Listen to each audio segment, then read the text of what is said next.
ਅਭਿਆਨ ਚੱਲ ਰਿਹਾ ਵਾ ਪੰਜਾਬ ਸਰਕਾਰ ਵੱਲੋਂ ਉਹਦੇ ਤੇ ਚਰਚਾ ਕਰਦੀ ਹੈ। ਇੰਪੋਰਟੈਂਟ ਇਸ਼ੂ ਆ। ਬਹੁਤ ਸਾਰਾ ਪੰਜਾਬ ਦੀਆਂ ਜਿਹੜੀਆਂ ਪੰਚਾਇਤਾਂ ਦੀਆਂ ਸਰਕਾਰੀ ਜ਼ਮੀਨਾਂ ਨੇ ਉਹ ਤਾਕਤਵਰ ਲੋਕਾਂ ਦੇ ਕਬਜ਼ੇ ਦੇ ਥੱਲੇ ਆ। ਉਹਦਾ ਕੈਂਪੇਨ ਇੱਕ ਸਟਾਰਟ ਕੀਤਾ ਹੋਇਆ।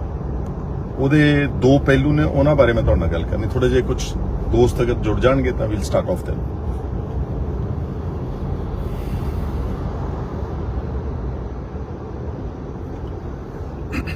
ਇਸ ਤਰ੍ਹਾਂ ਵਾਂ ਕਿ ਤੁਸੀਂ ਸਾਰੇ ਦੇਖ ਰਹੇ ਹੋ ਕਿ ਪਿਛਲੇ ਕੁਝ ਦਿਨਾਂ ਤੋਂ ਮੈਂ ਹੀ ਮੁੱਦਾ ਉਠਾਇਆ ਸੀਗਾ ਕਿ ਪੰਜਾਬ ਦੇ ਵਿੱਚ ਲਗਭਗ 6 ਲੱਖ ਏਕੜ ਜ਼ਮੀਨ ਪੰਜਾਬ ਦੀ ਪੰਚਾਇਤਾਂ ਦੀ ਸ਼ਾਮਲਾਟ ਦੀ ਜ਼ਮੀਨ ਨਜਾਇਜ਼ ਕਬਜ਼ੇ 'ਚ ਔਰ ਇਸ ਨੂੰ ਪੰਜਾਬ ਸਰਕਾਰ ਨੂੰ ਛਡਾਉਣਾ ਚਾਹੀਦਾ। ਔਰ ਉਹਦਾ ਮੈਂ ਇੱਕ ਵੇਰਵਾ ਦਿੱਤਾ ਸੀ ਬਕਾਇਦਾ ਕਿ ਜਸਟਿਸ ਕੁਲਦੀਪ ਸਿੰਘ ਕਮਿਸ਼ਨ ਜਿਹੜੇ ਰਿਟਾਇਰਡ ਜੱਜ ਸੀ ਸੁਪਰੀਮ ਕੋਰਟ ਆਫ ਇੰਡੀਆ ਦੇ, ਉਹਨਾਂ ਨੂੰ ਹਾਈ ਕੋਰਟ ਦੀ ਇੱਕ ਪਟੀਸ਼ਨ ਦੇ ਜ਼ਰੀਏ ਉਹਨਾਂ ਦਾ ਕਮਿਸ਼ਨ ਸਥਾਪਿਤ ਕੀਤਾ ਗਿਆ ਸੀਗਾ। ਕੋਈ 2010 ਦੀ ਗੱਲ ਹੈਗੀ ਆ, ਅਪਰੋਕਸੀਮੇਟਲੀ 10-11 ਸਾਲ ਪਹਿਲਾਂ। ਸੋ ਜਸਟਿਸ ਕੁਲਦੀਪ ਸਿੰਘ ਇੱਕ ਬੜੇ ਨੋਨ ਜੂਰਿਸਟ ਨੇ, ਬੜੇ ਇੰਡੀਪੈਂਡੈਂਟ ਮਾਈਂਡ ਨੇ ਔਰ ਬੜੇ ਇਨਸਾਫ ਪਸੰਦ ਤੇ ਓਨੈਸਟ ਆਦਮੀ ਦੇ ਸਾਰੀ ਜ਼ਿੰਦਗੀ। ਉਹਨਾਂ ਨੇ ਇੱਕ ਇਕੱਲੇ ਮੋਹਾਲੀ ਜ਼ਿਲ੍ਹੇ ਦਾ ਇੱਕ ਪ੍ਰੋਪਰ ਸਰਵੇ ਕੀਤਾ। ਉਹਨਾਂ ਨੂੰ ਮੋਹਾਲੀ ਦਾ ਹੀ ਕਿਹਾ ਗਿਆ ਸੀ ਜ਼ਿਆਦਾ।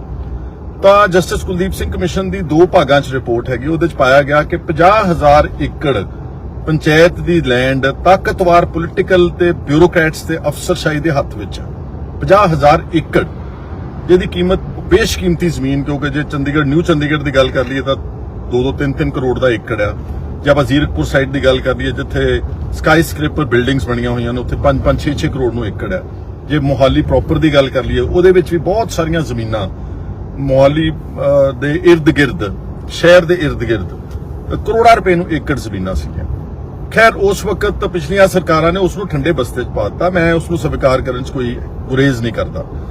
ਔਰ ਕਿਉਂਕਿ ਉਹਨਾਂ ਦੇ ਆਪਣੇ ਸੈਲਫ ਵੈਸਟਡ ਇੰਟਰਸਟ ਸੀਗੇ। ਉਹਦੇ 'ਚ ਬਾਦਲ ਪਰਿਵਾਰ ਦਾ ਇੰਟਰਸਟ ਸੀਗਾ, ਉਹਦੇ 'ਚ ਕੈਪਟਨ ਅਮਰਿੰਦਰ ਸਿੰਘ ਦਾ ਇੰਟਰਸਟ ਸੀਗਾ, ਉਹਦੇ 'ਚ ਬਹੁਤ ਸਾਰੇ ਫਾਰਮਰ ਮਿਨਿਸਟਰਸ ਅਤੇ ਐਮਐਲਏਜ਼ ਦਾ ਇੰਟਰਸਟ ਸੀ। ਉਹਦੇ 'ਚ ਬਹੁਤ ਸਾਰੇ ਅਫਸਰ ਹਮੇਸ਼ਾ ਬਚ ਜਾਂਦੇ ਨੇ ਜਿਹੜੇ ਚੀਫ ਸੈਕਟਰੀ ਲੈਵਲ ਦੇ ਅਫਸਰ ਸੀਗੇ, ਡੀਜੀਪੀ ਸੁਮੇਧ ਸਿੰਘ ਸੈਣੀ ਵਰਗੇ ਅਫਸਰ ਸੀਗੇ ਔਰ ਵੱਡੇ ਜਿਹੜੇ ਆਈਏਐਸ ਅਫਸਰ, ਆਈਪੀਐਸ ਅਫਸਰਸ, ਰੈਵਨਿਊ ਡਿਪਾਰਟਮੈਂਟ ਦੇ ਅਫਸਰਸ। ਇਹ ਸਾਰਾ 50,000 ਏਕੜ ਦਾ ਵੇਰਵਾ। ਉਹਦੇ ਨਾਲ ਹੀ ਜਦੋਂ ਨਵਜੋਤ ਸਿੱਧੂ ਮਿਨਿਸਟਰ ਬਣੇ ਉਹਨਾਂ ਨੇ ਇੱਕ ਸਬ ਕਮੇਟੀ ਬਣਾਈ ਇੱਕ ਉਸੇ ਦੇ ਸਿਲਸਿਲੇ 'ਚ। ਚੰਦਰ ਸ਼ੇਖਰ ਜਿਹੜੇ ਹੁਣ ਰਿਟਾਇਰਡ ਨੇ, ਏਡੀਜੀਪੀ ਰਿਟਾਇਰ ਹੋਏ ਨੇ, ਆਈਪੀਐਸ ਅਫਸਰ ਸੀਗੇ, ਉਹ ਵੀ ਆਪ ਕਾਫੀ ਓਨੈਸਟ ਰਹੇ ਨੇ। ਉਹਨਾਂ ਨੇ ਸਾਰੀਆਂ ਜ਼ਮੀਨਾਂ ਆਈਡੈਂਟੀਫਾਈ ਕੀਤੀਆਂ। ਹੁਣ ਕੈਂਪੇਨ ਚਲਾਇਆ ਹੋਇਆ ਇਸ ਵਕਤ ਜਿਹੜੇ ਕੁਲਦੀਪ ਧਾਲੀਵਾਲ ਪੰਚਾਇਤ ਮਿਨਿਸਟਰ ਨੇ, ਉਹਨਾਂ ਨੇ ਆਪ ਪਰਸਨਲੀ ਕੈਂਪੇਨ ਚਲਾਇਆ ਹੋਇਆ ਵਾ ਔਰ ਉਹ ਜ਼ਾਤੀ ਤੌਰ ਤੇ ਪਿੰਡਾਂ ਦੇ ਵਿੱਚ ਜਾ ਕੇ ਕੋਈ ਕਿਤੇ 10 ਕਿੱਲੇ ਛਡਾ ਲੇ, ਕਿਤੇ 20 ਕਿੱਲੇ ਛਡਾ ਲੇ, ਕਿਤੇ 5 ਕਿੱਲੇ ਛਡਾ ਲੇ, ਕਿਤੇ ਜ਼ਿਆਦਾ ਵੀ ਜ਼ਮੀਨ ਛਡਵਾ ਰਹੇ ਨੇ।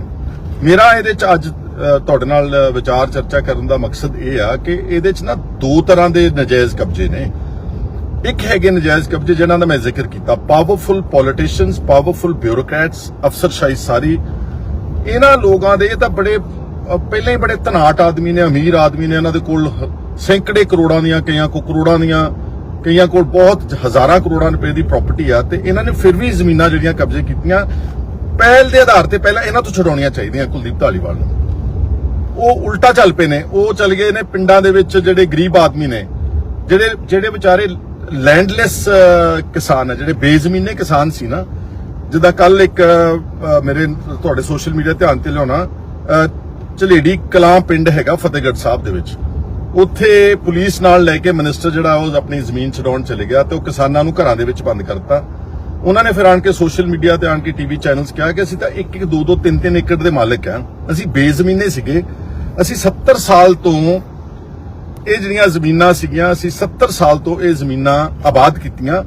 ਇਹ ਬੰਜਰ ਸੀਗੀਆਂ। ਅਸੀਂ ਇਹਨਾਂ ਨੂੰ ਮਿਹਨਤ ਕਰਕੇ, ਇਹਨਾਂ ਨੂੰ ਜ਼ਮੀਨਾਂ ਨੂੰ ਆਬਾਦ ਕਰਕੇ ਤੇ ਅਸੀਂ ਇਹਨਾਂ ਤੇ ਕਾਸ਼ਤ ਕਰਕੇ ਆਪਣੀ ਰੋਟੀ ਕਮਾਉਨੇ ਆ ਔਰ ਆਪਣੇ ਪਰਿਵਾਰਾਂ ਨੂੰ ਪਾਲਦੇ। ਇਹ ਪਹਿਲੂ ਬਹੁਤ ਇੰਪੋਰਟੈਂਟ ਹੈ ਜਿਹੜਾ ਮਿਨਿਸਟਰ ਨੂੰ ਸਮਝ ਲੈਣਾ ਚਾਹੀਦਾ, ਸਰਕਾਰ ਨੂੰ ਸਮਝ ਲੈਣਾ ਚਾਹੀਦਾ ਕਿ ਇਹ ਜਿਹੜੇ 5 ਏਕੜ ਤੋਂ ਥੱਲੜੇ ਕਿਸਾਨ, ਬੇਜ਼ਮੀਨੇ ਕਿਸਾਨ ਜਿਨ੍ਹਾਂ ਦੇ ਕੋਲ ਕੋਈ ਜ਼ਮੀਨ ਨਹੀਂ ਸੀ, ਚਾਹੇ ਉਹਦੇ 'ਚ ਜਨਰਲ ਕੈਟੇਗਰੀ ਆਉਂਦੀ ਤੇ ਚਾਹੇ ਉਹਦੇ 'ਚ ਕੋਈ ਦਲਿਤ ਕਿਸਾਨ ਆਉਂਦੇ ਨੇ, ਇਹਨਾਂ ਤੋਂ ਥੋੜ੍ਹੋ ਜ਼ਮੀਨਾਂ ਆਪਾਂ ਛਡਾਉਣ ਦਾ ਇਹ ਅਭਿਆਨ ਚਲਾਉਣਾ ਚਾਹੀਦਾ। ਇਹਨਾਂ ਨੂੰ ਤਾਂ ਇੱਕ ਬੈਠ ਕੇ ਨੀਤੀ ਬਣਾਓ, ਇਹਨਾਂ ਨੂੰ ਤੁਸੀਂ ਲੈਜੀਟਮਾਈਜ਼ ਕਰ ਦਿਓ, ਇਹਨਾਂ ਦੀਆਂ ਕੀਮਤਾਂ ਪਾ ਕੇ ਇਹਨਾਂ ਨੂੰ ਸਰਲ ਸਾਦੀਆਂ 20 ਸਾਲਾਂ ਦੀਆਂ ਛੋਟੀਆਂ ਕਿਸ਼ਤਾਂ ਬਣਾ ਕੇ ਇਹਨਾਂ ਨੂੰ ਸਗੋਂ ਮਾਲਕ ਬਣਾ ਦਿਓ ਤਾਂ ਕਿ ਰੋਟੀ ਖਾ ਸਕਣ।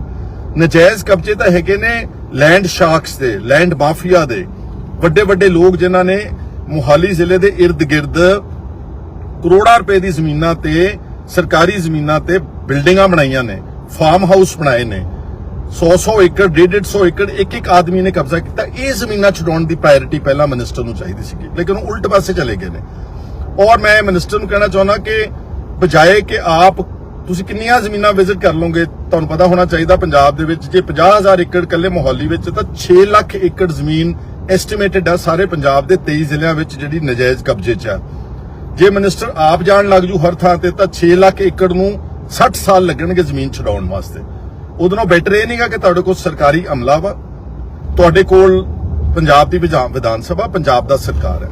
ਔਰ ਜਿਹੜਾ ਇਹ ਪੰਚਾਇਤੀ ਐਕਟ ਸੀਗਾ ਆ, ਜਿਹੜਾ the Punjab village common lands regulation act ਹੈ 1961 ਦਾ, ਇਹਦੇ ਸਾਰੀਆਂ ਪ੍ਰੋਵੀਜ਼ਨਸ ਆ। ਜੇ ਤੁਹਾਨੂੰ ਲੱਗਦਾ ਵਾ ਕਿ ਇਹਦੇ 'ਚ ਕੋਈ ਘੱਟ ਪ੍ਰੋਵੀਜ਼ਨ ਆ, ਤੁਸੀਂ ਇਸ ਨੂੰ ਵਿਧਾਨ ਸਭਾ 'ਚ ਇਹ ਬਿੱਲ ਇੰਟਰੋਡਿਊਸ ਕਰੋ, ਇਹਨੂੰ ਅਮੈਂਡ ਕਰਕੇ ਹੋਰ ਅਧਿਕਾਰ ਲੈ ਲਓ ਜਿਹਦੇ ਨਾਲ ਕਿ ਛਡਾਉਣ ਦਾ ਰਸਤਾ ਸਰਲ ਹੋ ਜਾਵੇ, ਬਜਾਏ ਕਿ ਥਾਂ ਤੇ ਜਾ ਕੇ ਨਾਲ ਕੈਮਰੇ ਲਿਜਾ ਕੇ, ਨਾਲ 100 ਬੰਦਾ ਪੁਲਿਸ ਦਾ ਲਿਜਾ ਕੇ ਲੋਕਾਂ ਨੂੰ ਘਰਾਂ 'ਚ ਡੱਕ ਕੇ ਉਹ ਤੁਸੀਂ ਜ਼ਮੀਨਾਂ ਛਡਾਉਣ ਦਾ ਚੱਕਰ ਤੁਹਾਡਾ ਟੋਟਲੀ ਗਲਤ ਹੈਗਾ। ਔਰ ਜ਼ਿਆਦਾ ਮਾਲਵੇ ਦੇ ਵਿੱਚ ਅਟੈਕ ਕਰਤਾ, ਮਾਝੇ 'ਚ ਵੀ ਘੱਟ ਨਜ਼ਰ ਆ ਰਿਹਾ ਕਿ ਮਾਝੇ 'ਚ ਤਾਂ ਕੋਈ ਜ਼ਮੀਨ ਛਡਾਉਣ ਦਾ ਉਪਰਾਲਾ ਜ਼ਿਆਦਾ ਨਹੀਂ ਕੀਤਾ ਗਿਆ ਮਿਨਿਸਟਰ ਵੱਲੋਂ। ਸੋ ਮੈਂ ਇਹ ਕਹਿਣਾ ਚਾਹੁੰਦਾ ਕਿ ਇਹਦਾ ਤਰੀਕੇਕਾਰ ਗਲਤ ਹੈਗਾ। ਜਸਟਿਸ ਕੁਲਦੀਪ ਸਿੰਘ ਕਮਿਸ਼ਨ ਦੀ ਰਿਪੋਰਟ ਚੱਕੋ, ਪਹਿਲਾਂ ਮੁਹਾਲੀ ਨੂੰ ਲਵੋ as a what should I say model district, ਔਰ ਇਹਦੇ 'ਚ ਜਿਹੜੇ ਵੱਡੇ ਆਦਮੀ ਬੈਠੇ ਨੇ ਸਾਰੇ ਜਿਨ੍ਹਾਂ ਨੇ ਇਹਨਾਂ ਜ਼ਮੀਨਾਂ ਤੇ ਨਜਾਇਜ਼ ਕਬਜ਼ੇ ਕੀਤੇ ਉਹਨਾਂ ਨੂੰ ਛੁਡਵਾਓ। ਪਹਿਲਾਂ ਤੁਸੀਂ ਗਰੀਬਾਂ ਦੁਆਲੇ ਜਦੋਂ ਹੋ ਜਾਂਦੇ ਤਾਂ ਪੰਜਾਬ ਦੇ ਵਿੱਚ ਹਾਹਾਕਾਰ ਮਚਣੀ ਸ਼ੁਰੂ ਹੋ ਗਈ ਆ। ਔਰ ਮੈਨੂੰ ਬਹੁਤ ਸਾਰੀਆਂ ਕੰਪਲੇਂਟਸ ਆਈਆਂ ਕਿ ਜੀ ਅਸੀਂ ਤਾਂ 1 ਕਿੱਲੇ 2 ਕਿੱਲੇ ਦੇ ਬਹੁਤ ਅਤ ਗਰੀਬ ਪਰਿਵਾਰ ਹੈਗੇ ਆ ਤੇ ਸਾਡੀਆਂ ਜ਼ਮੀਨਾਂ ਖੋਹਣ ਤੇ ਸਰਕਾਰ ਉਤਰ ਆਈ ਆ। ਸੋ ਇਹਨੂੰ ਡਿਫਰੈਂਸ਼ੀਏਟ ਕਰੋ। Illegal possession by powerful land sharks, politicians, bureaucrats, that should be your top priority। ਤੇ ਦੂਸਰਾ ਹੈਗਾ ਪੱਖ ਕਿ ਜਿਹੜੇ ਗਰੀਬ ਆਦਮੀ ਨੇ, ਜਿਹੜੇ ਲੈਂਡਲੈਸ ਨੇ, ਜਿਹੜੇ ਬੇਜ਼ਮੀਨੇ ਨੇ, ਇਹਨਾਂ ਨੂੰ ਰੈਗੂਲਰਾਈਜ਼ ਕਰ ਦਿਓ ਭਾਵਾਂ।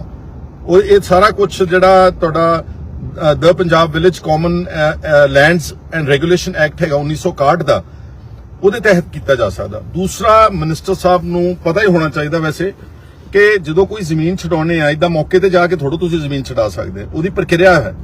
ਵੀਡੀਓ ਇੱਕ ਰਿਪੋਰਟ ਬਣਾਉਂਦਾ ਵਾ ਔਰ ਵੀਡੀਓ ਵੱਲੋਂ ਤੇ ਪੰਚਾਇਤ ਵੱਲੋਂ ਡੀਡੀਪੀਓ ਦੀ ਅਦਾਲਤ ਵਿੱਚ ਕੇਸ ਦਰਜ ਕੀਤਾ ਜਾਂਦਾ ਵੀ ਡੀਡੀਪੀਓ ਨੇ 3 ਮਹੀਨਿਆਂ 'ਚ ਉਸ ਕੇਸ ਨੂੰ ਡਿਸਾਈਡ ਕਰਨਾ ਚਾਹੀਦਾ। ਉਹ ਡਿਸਪੋਜ਼ੈਸ ਕਰ ਸਕਦਾ, ਜਿਹੜਾ ਉਹਦਾ ਸੈਕਸ਼ਨ ਹੈਗਾ 1 ਔਰ ਕਲੌਜ਼ 7 ਹੈ ਜਿਹੜਾ ਉਸ Punjab village common lands regulation act 1961, ਇਹਦਾ ਇੱਕ ਸੈਕਸ਼ਨ ਹੈਗਾ ਬਕਾਇਦਾ ਤੌਰ ਤੇ ਜਿਹੜਾ ਪੰਚਾਇਤਾਂ ਨੂੰ ਵਾਪਸ ਜ਼ਮੀਨ ਜਿਹੜਾ ਅਧਿਕਾਰ ਦਿਵਾਉਂਦਾ ਵਾ। ਤੇ ਜਦੋਂ ਤੁਸੀਂ ਕਿੱਦਾਂ ਪਿੰਡਾਂ ਦੇ ਵਿੱਚ ਜਾ ਕੇ ਧੱਕੇ ਨਾਲ ਜ਼ਮੀਨ ਛਡਾਉਂਦੇ ਹੋ, ਕੀ ਤੁਸੀਂ ਇਹ ਪ੍ਰਕਿਰਿਆ ਪੂਰੀ ਕੀਤੀ ਹੈ, ਜਿਹੜਾ ਕੋਰਟ ਪ੍ਰੋਸੈਸ ਪੂਰਾ ਕੀਤਾ ਹੋਇਆ? ਅਗਰ ਨਹੀਂ ਕੀਤਾ ਤੇ ਇਹਨਾਂ ਲੋਕਾਂ ਸਾਰਿਆਂ ਨੂੰ ਸਟੇ ਮਿਲ ਜਾਣਾ ਅਦਾਲਤਾਂ ਦੇ ਵਿੱਚੋਂ, ਫਿਰ ਉਹਦਾ ਕੀ ਫਾਇਦਾ ਹੋਵੇਗਾ? ਫਿਰ ਇਸ ਨੂੰ 2 ਹਿੱਸਿਆਂ 'ਚ ਵੰਡ ਕੇ ਜਿਹੜੇ ਲੈਂਡਡ ਲੋਕ ਨੇ, ਜਿਹੜੇ ਵੈਲ ਆਫ ਲੋਕ ਨੇ, ਜਿਨ੍ਹਾਂ ਨੇ ਨਜਾਇਜ਼ ਕਬਜ਼ੇ ਕੀਤੇ, ਫਾਰਮ ਹਾਊਸ ਬਣਾਏ, ਹੋਟਲ ਬਣਾਏ, ਬਿਲਡਿੰਗਾਂ ਬਣਾਈਆਂ, ਲੈਂਡ ਸ਼ਾਰਕਸ, ਪੋਲੀਟੀਸ਼ੀਅਨਸ, ਬਿਊਰੋਕਰੈਟਸ, ਇਹਨਾਂ ਦੇ ਖਿਲਾਫ ਮੂਵ ਕਰੋ, ਨਾ ਕਿ ਛੋਟੇ ਕਿਸਾਨਾਂ ਨੂੰ। ਔਰ ਮੈਂ ਆਉਣ ਵਾਲੇ ਦਿਨਾਂ 'ਚ ਜਿਹੜਾ ਝਲੇੜੀ ਕਲਾਂ ਫਤਿਹਗੜ੍ਹ ਸਾਹਿਬ ਦਾ ਪਿੰਡ, ਮੈਂ ਆਪ ਜਾਊਂਗਾ ਉੱਥੇ, ਕਿਉਂਕਿ ਕਿਸਾਨ ਬੜੇ ਦਹਿਸ਼ਤ ਵਿੱਚ ਸੀਗੇ, ਡਰੇ ਹੋਏ ਸੀਗੇ। ਉਹਨਾਂ ਨੂੰ ਅੰਦਰ ਬੰਦ ਕਰਕੇ ਪੁਲਿਸ ਨੇ ਜਾ ਕੇ ਤੇ ਉੱਥੇ ਧੱਕੇ ਨਾਲ ਜ਼ਮੀਨਾਂ ਜਿਹੜੀਆਂ ਵਾਹੀਆਂ, ਉਹ ਗਲਤ ਹੈਗਾ।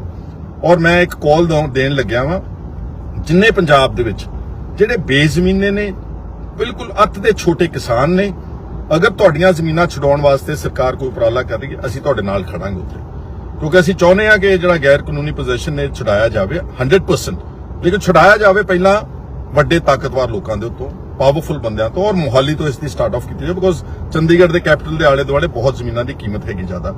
ਤਾਂ ਮੈਂ 22 ਤਾਰੀਖ ਨੂੰ ਸੰਡੇ ਵਾਲੇ ਦਿਨ, ਐਤਵਾਰ ਵਾਲੇ ਦਿਨ 22 ਮਈ ਨੂੰ ਗੁਰਦੁਆਰਾ ਅੰਬ ਸਾਹਿਬ ਹੈ ਮੁਹਾਲੀ, ਮੇਰੀ ਤੁਹਾਨੂੰ ਸਾਰੇ ਜ਼ਮੀਨ ਵਾਲਿਆਂ ਨੂੰ ਇਹ ਬੇਨਤੀ ਹੈਗੀ, ਜਿਹੜੇ ਛੋਟੇ ਕਿਸਾਨ ਹੈ, ਜੈਨੂਅਨ, ਕੋਈ ਅਮੀਰ ਆਦਮੀ ਨਾ ਮੇਰੇ ਕੋਲ ਆਵੇ ਤੇ ਨਾ ਉਹ ਐਕਸਪੈਕਟ ਕਰੇ ਕਿ ਮੈਂ ਕਿਸੇ ਤਰ੍ਹਾਂ ਦੇ ਉਹਦੇ 'ਚ ਕੋਈ ਐਕਸਪੈਕਟ ਜਸਟਿਸ ਦਊਂਗਾ ਜਾਂ ਕੋਈ ਕਰ ਸਕੂੰਗਾ। ਅਸੀਂ ਇੱਕ 3 ਵਕੀਲਾਂ ਦਾ ਪੈਨਲ ਬਣਾਵਾਂਗੇ ਔਰ ਅਸੀਂ ਉੱਥੇ ਬਿਠਾਵਾਂਗੇ ਵਕੀਲ। ਤੁਸੀਂ ਆਪਣੀਆਂ ਗਿਰਦਾਵਰੀਆਂ ਦੇ ਕਾਗਜ਼ ਲੈ ਕੇ ਆਓ। ਜੇ ਤੁਹਾਡਾ ਕਿਤੇ ਡੀਡੀਪੀਓ ਦੇ ਕੇਸ ਚੱਲਦਾ ਜਾਂ ਡਾਇਰੈਕਟਰ ਰੂਰਲ ਡਿਵੈਲਪਮੈਂਟ ਦੇ ਪੰਚਾਇਤਾਂ ਦੇ ਕੋਈ ਕੇਸ ਚੱਲਦਾ ਤੁਹਾਡੇ, ਜਾਂ ਤੁਹਾਡੇ ਕੋਲ ਆਲਰੇਡੀ ਸਟੇ ਆਰਡਰਸ ਹੈਗੇ ਨੇ, ਜਾਂ ਤੁਹਾਡੇ ਕੋਲ ਗਿਰਦਾਵਰੀਆਂ ਹੈਗੀਆਂ ਜ਼ਮੀਨਾਂ ਦੀਆਂ, ਬੇਜ਼ਮੀਨੇ ਛੋਟੇ ਕਿਸਾਨਾਂ ਨੂੰ ਮੇਰੀ ਅਪੀਲ ਹੈ ਕਿ ਤੁਸੀਂ ਮੁਹਾਲੀ ਅੰਬ ਸਾਹਿਬ ਗੁਰਦੁਆਰੇ ਅਗਲੇ ਐਤਵਾਰ ਕੱਲ ਵਾਲਾ ਐਤਵਾਰ ਛੱਡ ਕੇ ਅਗਲੇ ਐਤਵਾਰ 22 ਤਾਰੀਖ ਨੂੰ 11:30 ਵਜੇ ਤੁਸੀਂ ਮੇਰੇ ਕੋਲ ਉੱਥੇ ਪਹੁੰਚੋ। ਮੈਂ ਤੁਹਾਡੀ ਇੰਤਜ਼ਾਰ ਕਰੂੰਗਾ। ਉੱਥੇ ਬਕਾਇਦਾ ਤੌਰ ਤੇ ਕਾਨੂੰਨੀ ਪ੍ਰਕਿਰਿਆ ਦੇ ਅਨੁਸਾਰ ਅਗਰ ਲੋੜ ਪਈ ਪਬਲਿਕ ਇੰਟਰਸਟ ਲਿਟੀਗੇਸ਼ਨ ਮੂਵ ਕਰਾਂਗੇ, ਅਗਰ ਇੰਡੀਵਿਜੂਅਲ ਕੇਸਿਸ ਤੁਹਾਡੇ ਕੋਲ ਲੋੜ ਪਈ ਤੁਹਾਡੀ ਉੱਦਾਂ ਮਦਦ ਕਰਾਂਗੇ। ਤੁਹਾਨੂੰ ਫ੍ਰੀ ਲੀਗਲ ਏਡ 3 ਵਕੀਲਾਂ ਦਾ ਪੈਨਲ ਬਣਾ ਕੇ, ਜਿਨ੍ਹਾਂ ਦੇ ਆਉਣ ਵਾਲੇ ਦਿਨਾਂ 'ਚ ਮੈਂ ਨੰਬਰ ਵੀ ਛਾਇਆ ਕਰੂੰਗਾ, ਤੁਹਾਨੂੰ ਪੋਸਟਰਸ ਸਰਕੂਲੇਟ ਕਰੂੰਗਾ ਸੋਸ਼ਲ ਮੀਡੀਆ ਤੇ। ਤੁਸੀਂ ਉੱਥੇ ਪਹੁੰਚ ਕੇ ਆਪਣਾ ਦੁੱਖ ਤੇ ਆਪਣਾ ਦਰਦ ਦੱਸ ਸਕਦੇ ਹੋ। ਇਸ ਦੇ ਦਰਮਿਆਨ ਮੈਂ ਕੋਸ਼ਿਸ਼ ਕਰੂੰਗਾ ਕਿ ਜਿਹੜਾ ਝਲੇੜੀ ਕਲਾਂ ਜਿਹੜਾ ਮੇਰੇ ਨੋਟਿਸ 'ਚ ਆਇਆ, ਹੋਰ ਵੀ ਮੈਨੂੰ ਇਨਫੋਰਮ ਕਰੋ ਕਿਹੜੇ ਪਿੰਡਾਂ ਦੇ ਵਿੱਚ ਧੱਕੇ ਨਾਲ ਛੋਟੇ ਜ਼ਮੀਨਾਂ ਤੋਂ ਕਿਸਾਨਾਂ ਜਿਹੜੀਆਂ ਜ਼ਮੀਨਾਂ ਛਡਾਈਆਂ ਜਾ ਰਹੀਆਂ। I will visit that spot also. So ਮੇਰੀ ਤੁਹਾਨੂੰ ਦੁਬਾਰਾ ਫਰਿਆਦ ਹੈ ਕਿ ਕਿਸੇ ਵੀ ਛੋਟੇ ਆਮ ਸਧਾਰਨ ਕਿਸਾਨ ਨੂੰ ਜਾਂ ਗਰੀਬ ਆਦਮੀ ਨੂੰ ਜਾਂ ਲੈਂਡਲੈਸ ਬੇਜ਼ਮੀਨੇ ਨੂੰ ਘਬਰਾਉਣ ਦੀ ਲੋੜ ਨਹੀਂ। ਅਸੀਂ ਤੁਹਾਡੇ ਨਾਲ ਖੜਾਂਗੇ ਔਰ ਪੰਜਾਬ ਦੀ ਵਿਧਾਨ ਸਭਾ 'ਚ ਵੀ ਇਸ ਪ੍ਰਕਿਰਿਆ ਦਾ ਜਿਹੜੀ ਕੋਈ ਗਲਤ ਪ੍ਰਕਿਰਿਆ ਕਰਾਈ ਜਾ ਰਹੀ, ਜਿਹੜੇ ਸਾਰੇ ਲਾਜ਼ ਨੂੰ ਬਾਈਪਾਸ ਕਰਕੇ ਆਪੇ ਹੀ ਮਿਨਿਸਟਰ ਪਿੰਡਾਂ ਦੇ ਵਿੱਚ ਪਹੁੰਚ ਕੇ ਕੰਮ ਕਰ ਰਹੇ ਨੇ, ਉਹਨੂੰ ਅਸੀਂ ਰੋਕਿਆ ਜਾਵੇਗਾ। ਇਸ ਦਾ ਮੈਨੂੰ ਤੁਹਾਡਾ ਸਾਰਿਆਂ ਦਾ ਸਹਿਯੋਗ ਵੀ ਚਾਹੀਦਾ ਵਾ। ਔਰ ਮੈਂ ਇੱਕ ਵਾਰ ਫਿਰ ਅਪੀਲ ਕਰਦਾ ਵਾਂ ਭਗਵੰਤ ਮਾਨ ਚੀਫ ਮਿਨਿਸਟਰ ਪੰਜਾਬ ਨੂੰ ਕਿ ਤੁਸੀਂ ਐਫਰਟ ਅੱਛਾ ਕਰ ਰਹੇ ਹੋ, ਲੇਕਿਨ ਐਫਰਟ ਰੋਂਗ ਪੈਟਰਨ ਤੇ ਚੜ ਗਿਆ ਤੁਹਾਡਾ। ਇਸ ਨੂੰ ਤੁਸੀਂ ਜੇ ਮਿਨਿਸਟਰ ਨੇ ਕੱਲੀ ਜ਼ਮੀਨ ਜਾ ਕੇ ਛਡਾਉਣੇ ਤੇ ਫਿਰ ਡੀਡੀਪੀਓ ਤੇ ਵੀਡੀਓ ਤੇ ਡਾਇਰੈਕਟਰ ਰੂਰਲ ਡਿਵੈਲਪਮੈਂਟ ਪੰਚਾਇਤ ਸਾਰਾ ਮਹਿਕਮਾ ਕਰਦਾ ਕਿ ਫਿਰ ਉਹਨੂੰ ਡਿਸਬੈਂਡ ਕਰ ਦਿਓ, ਕੱਲਾ ਮਿਨਿਸਟਰ ਹੀ ਭੱਜਾ ਫਿਰੇ ਸਾਰੇ ਪਿੰਡਾਂ ਦੇ ਵਿੱਚ। ਔਰ ਸਾਰਾ ਇਹ ਸੋਸ਼ਲ ਮੀਡੀਆ ਟ੍ਰਿਗਰਡ ਕੈਂਪੇਨ ਹੈ, ਇਹਦੇ ਵਿੱਚ ਨਜ਼ਰ ਆਉਂਦਾ ਨਾਲ ਕੈਮਰਾ ਜਾ ਰਿਹਾ ਮਿਨਿਸਟਰ ਦੇ। ਇਹਦੇ 'ਚ ਮਤਲਬ ਤੁਸੀਂ ਇਹ ਸ਼ੋਹਰਤ ਖੱਟਣਾ ਚਾਹੁੰਦੇ ਹੋ ਕਿ ਕੰਮ ਕਰਨਾ ਚਾਹੁੰਦੇ ਹੋ? ਜੇ ਤਾਂ ਕੰਮ ਕਰਨਾ ਚਾਹੁੰਦੇ ਹੋ ਤਾਂ ਪੰਜਾਬ ਦੀ ਵਿਧਾਨ ਸਭਾ 'ਚ ਇਸ ਦੀ ਤਰਮੀਮ ਕਰਕੇ, ਇਹਨੂੰ ਐਕਟ ਪਾਸ ਕਰਕੇ, ਹੋਰ ਸਟਰੋਂਗ ਇਹਦੀਆਂ ਧਾਰਾਵਾਂ ਨੂੰ ਕਰਕੇ ਤੇ ਸਾਰੇ ਅਮੀਰ ਆਦਮੀਆਂ ਦੀ ਜ਼ਮੀਨਾਂ ਉਹਨਾਂ ਨੂੰ ਡਿਸਪੋਜ਼ੈਸ ਕਰੋ ਤੇ ਪੰਚਾਇਤਾਂ ਨੂੰ ਜ਼ਮੀਨਾਂ with the stroke of pen ਦਿੱਤੀਆਂ ਜਾ ਸਕਦੀਆਂ, ਬਜਾਏ ਕਿ ਪਿੰਡਾਂ ਦੇ ਵਿੱਚ ਜਾ ਕੇ ਕੈਮਰੇ ਲੈ ਕੇ ਤੁਸੀਂ ਜਾ ਕੇ ਕੋਈ ਨੰਬਰ ਬਣਾਉਣ ਦੇ ਚੱਕਰ 'ਚ ਪਏ ਹੋਏ ਹੋ। That is wrong. ਔਰ ਖਾਸ ਤੌਰ ਤੇ ਮੇਰੀ ਫਿਰ ਅਪੀਲ ਹੈ ਗਵਰਨਮੈਂਟ ਨੂੰ ਕਿ please do not dispossess marginal small landless farmers, ਚਾਹੇ ਉਹ ਕਿਸੇ ਕੈਟੇਗਰੀ ਦੇ ਨੇ। ਉਹਨਾਂ ਨੂੰ ਤੁਸੀਂ ਕੋਈ ਸਗੋਂ ਪਾਲਿਸੀ ਬਣਾਓ ਕਿ ਜਿਹੜੇ ਆਦਮੀ ਕੋ ਕੋਈ ਜ਼ਮੀਨ ਨਹੀਂ ਗੀ, ਜਿਹੜਾ ਆਦਮੀ ਕੋਈ ਕਿੱਲਾ 2-3 ਕਿੱਲੇ ਦੀ ਵਾਹੀ ਕਰ ਰਿਹਾ ਵਾ, ਉਸ ਨੂੰ ਅਸੀਂ ਕੀਮਤ ਪਾ ਕੇ, ਕਿਉਂਕਿ ਇਹਨਾਂ ਨੇ ਆਬਾਦ ਕੀਤੀਆਂ ਜ਼ਮੀਨਾਂ 70 ਸਾਲ ਦੇ ਇਹਨਾਂ ਦੇ ਕੋਲ ਪੋਜੈਸ਼ਨ ਨੇ। ਵੈਸੇ ਵੀ ਇੱਕ ਲਾਅ ਹੈਗਾ ਸੁਪਰੀਮ ਕੋਰਟ ਆਫ ਇੰਡੀਆ ਦਾ ਐਡਵਰਸ ਪੋਜੈਸ਼ਨ ਦੇ ਉੱਤੇ, that you can not dispossess a person directly. ਜਿਹਦੇ ਕੋਲ 12 ਸਾਲਾਂ ਦਾ ਕੋਈ ਪੋਜੈਸ਼ਨ ਰਿਹਾ ਹੋਵੇ, ਇਹ ਸੁਪਰੀਮ ਕੋਰਟ ਆਫ ਇੰਡੀਆ ਦੀ ਬਕਾਇਦਾ ਜਜਮੈਂਟਸ ਹੈਗੀਆਂ। ਸੋ ਤੁਹਾਨੂੰ ਸਾਰਿਆਂ ਨੂੰ ਕਾਲ ਹੈ ਕਿ ਜਿਹੜੇ ਅਫੈਕਟਡ ਲੋਕ ਨੇ, ਜਿਹੜੇ ਸਮਝਦੇ ਨੇ ਕਿ ਸਾਡੇ ਨਾਲ ਧੱਕਾ ਹੋ ਰਿਹਾ, ਤੁਸੀਂ ਗੁਰਦੁਆਰਾ ਅੰਬ ਸਾਹਿਬ ਮੋਹਾਲੀ ਅਗਲੇ ਐਤਵਾਰ 22 ਮਈ ਨੂੰ ਠੀਕ 11:30 ਵਜੇ ਪਹੁੰਚਣ ਦੀ ਤੁਸੀਂ ਕਿਰਪਾਲਤਾ ਕਰਨਾ। ਅਸੀਂ ਤੁਹਾਡੀ ਇਮਦਾਦ ਕਰਾਂਗੇ ਔਰ ਉਮੀਦ ਕਰਾਂਗੇ ਕਿ ਗਵਰਨਮੈਂਟ ਗਲਤ ਟਰੈਕ ਤੇ ਨਹੀਂ ਚੱਲੇਗੀ ਔਰ ਜੈਨੂਇਨਲੀ ਜਿਹੜੇ ਲੋਕ ਤਾਕਤਵਰ ਜਿਹੜੇ ਲੋਕ ਨੇ ਉਹਨਾਂ ਤੋਂ ਜ਼ਮੀਨਾਂ ਛੁਡਵਾਈਆਂ ਜਾਣਗੀਆਂ। ਮਕਸਦ ਇਹਦਾ ਇਹੀ ਸੀਗਾ ਔਰ ਮੈਂ ਸਮਝਦਾ ਕਿ ਬਹੁਤ ਵੱਡਾ ਇਸ਼ੂ ਆ। It should be dealt with very carefully and it should not be seen as a victimization of the poor people. ਤੁਹਾਡਾ ਸਾਰਿਆਂ ਦਾ ਮੇਰੇ ਨਾਲ ਜੁੜਨ ਵਾਸਤੇ ਬਹੁਤ ਸ਼ੁਕਰੀਆ। ਅਗਰ ਤੁਹਾਨੂੰ ਲੱਗਦਾ ਕਿ ਇਸ਼ੂ ਠੀਕ ਹੈਗਾ, ਇਸ ਮੇਰੀ ਵੀਡੀਓ ਨੂੰ ਜ਼ਿਆਦਾ ਤੋਂ ਜ਼ਿਆਦਾ ਸ਼ੇਅਰ ਕਰਨਾ। ਤੁਹਾਡਾ ਧੰਨਵਾਦ। ਸੁਖਪਾਲ ਸਿੰਘ ਖਹਿਰਾ।